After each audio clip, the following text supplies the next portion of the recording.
trying to manage your anxiety symptoms can feel extremely overwhelming and also very lonely at times, which is a big reason why I started this channel, because of my own struggles and experiences with anxiety.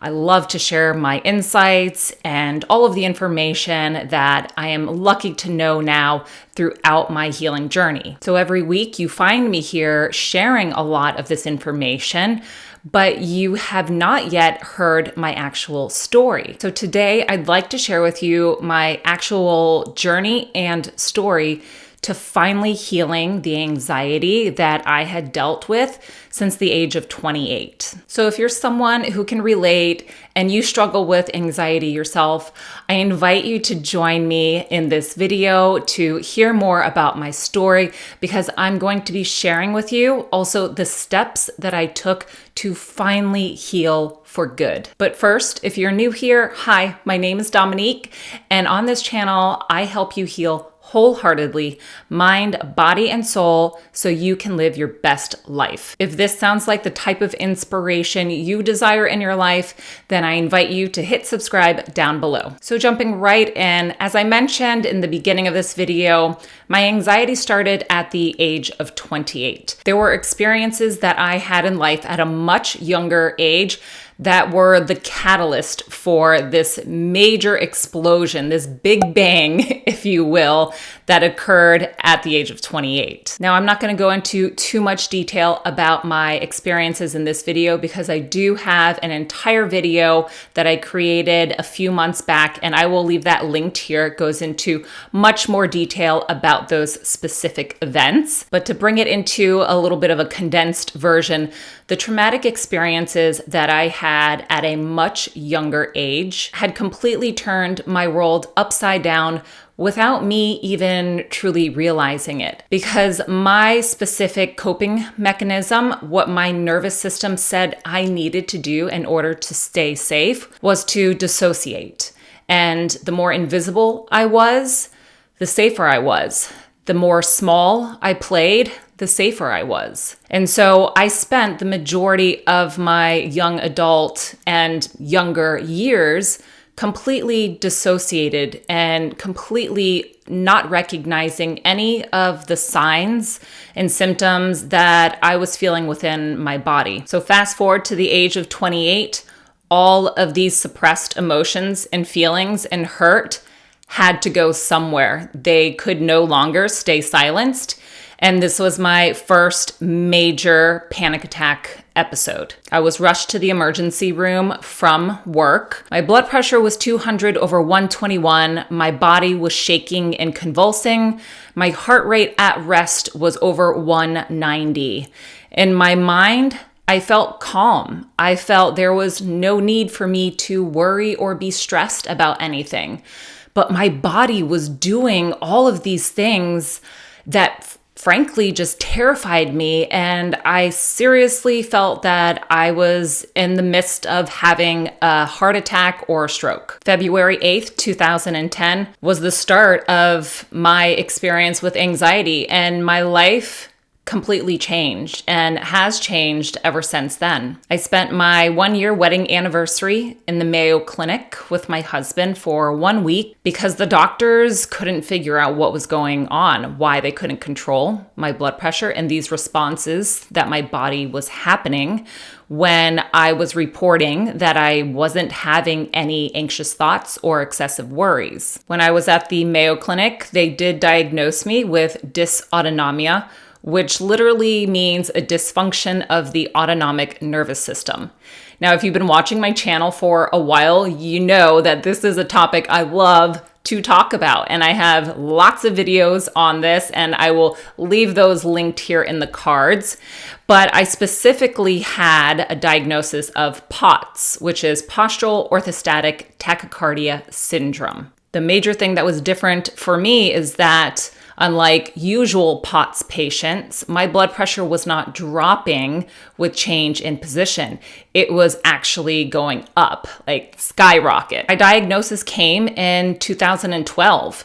And frankly, when I got that diagnosis, I felt like it was the end of the world for me, that there was nothing I could do. I felt hopeless. I felt angry. I felt relief at the same time because I finally had an answer. I knew I wasn't imagining things, but I had lost all hope for getting better. 2018 was my aha moment. I was at a point where I hated my job.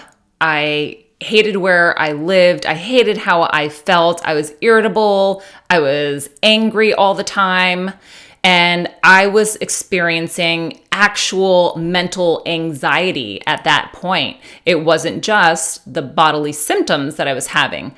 I finally knew what it actually felt like mentally to experience anxiety. That's when I was finally fed up with the doctors telling me that the best way for me to manage things was with medication. So I decided to start taking my healing into my own hands. Now, that doesn't mean I just stopped my medication altogether. I still continued it, but I continued the medication knowing that this was not going to be a long-term place for me, that I was going to find an answer and I was going to put my education to use. Being a physical therapist assistant, I began to look deeper into the knowledge I had regarding the nervous system and how our mind and body work together. I read what felt like all the books on this topic, looked into all the research articles, sought information and knowledge from specialists.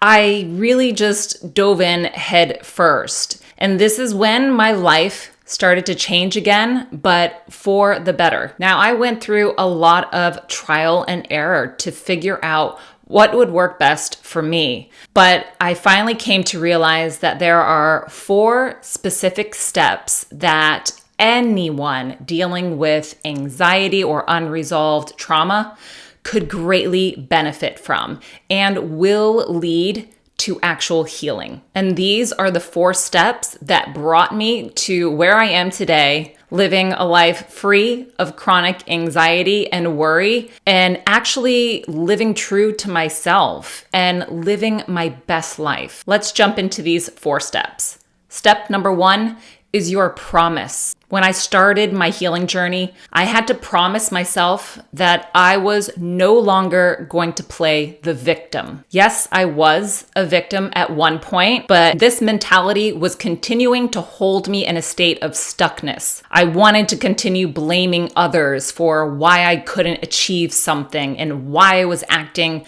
the way I was. But in reality, it is always a choice that we have. We have a choice to go the hard and challenging way or to go the comfortable and easy way that we've been in for most of our lives. And I knew that. And I knew that unless I started to veer off into that challenge where I actually was fearful of going, I would continue to stay where I was.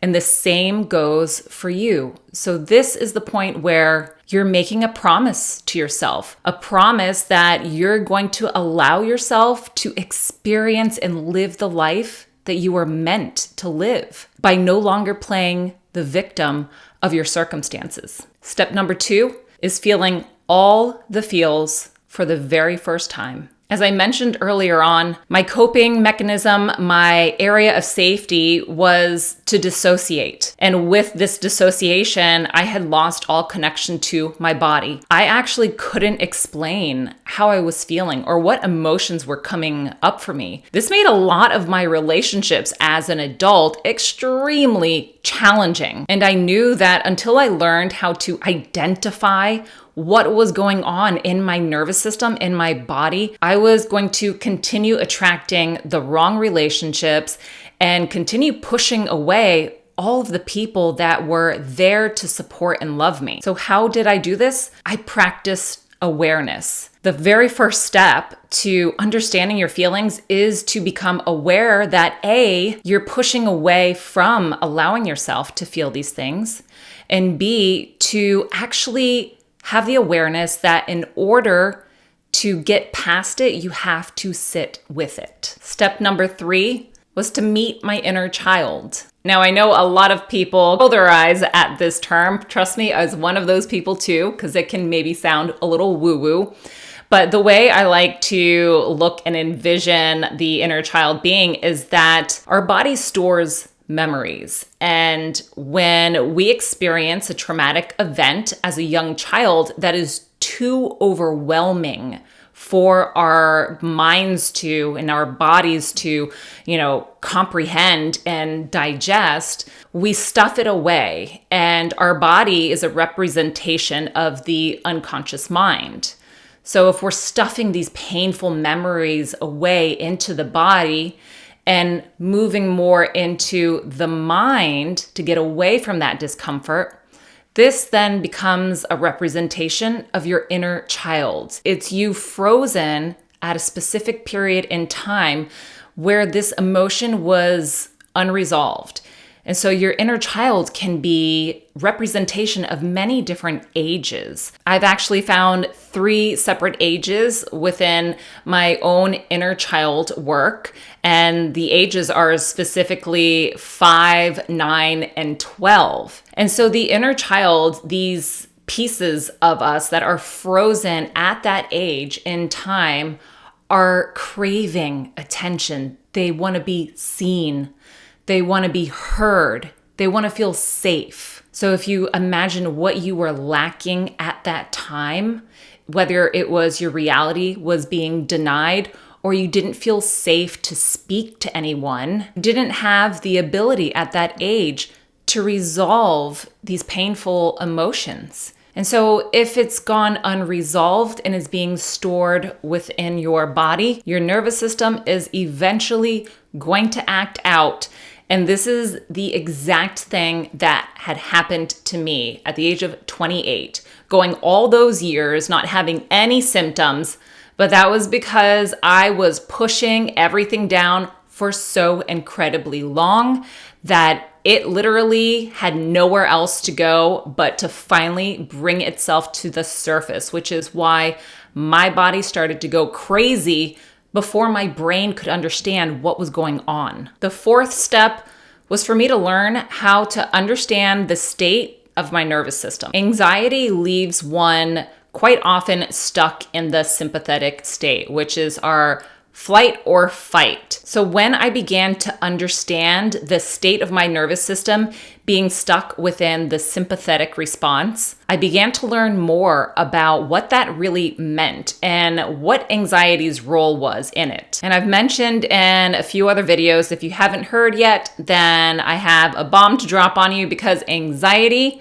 is not an issue of the mind. Anxiety is actually alarm within our body, within the nervous system.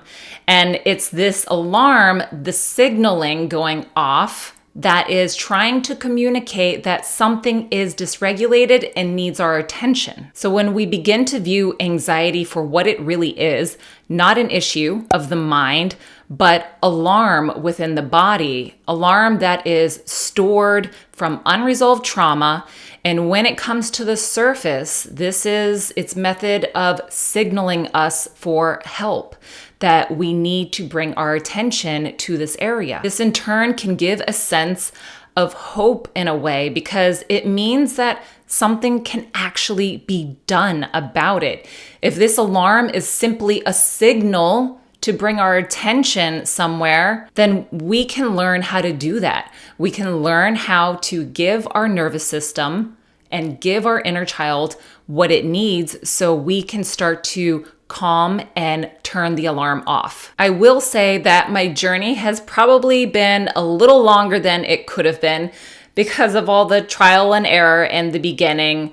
But without this, I truly don't feel I would have reached the place I'm at today. And I can confidently say that this journey to healing my own anxiety also led me to discovering my true purpose. I was meant to be out there all these years, searching and learning everything that I possibly could. And over the past 6 months, I came to realize that all of this work wasn't simply to heal myself. it was meant for so much more. I'm happy to share and so excited to share that I am going to be launching an online course called Anxious to Zen. I will be teaching you the exact process and steps that I took on my journey that brought me to this place of being free from chronic anxiety and worry. That way you don't have to spend another day struggling.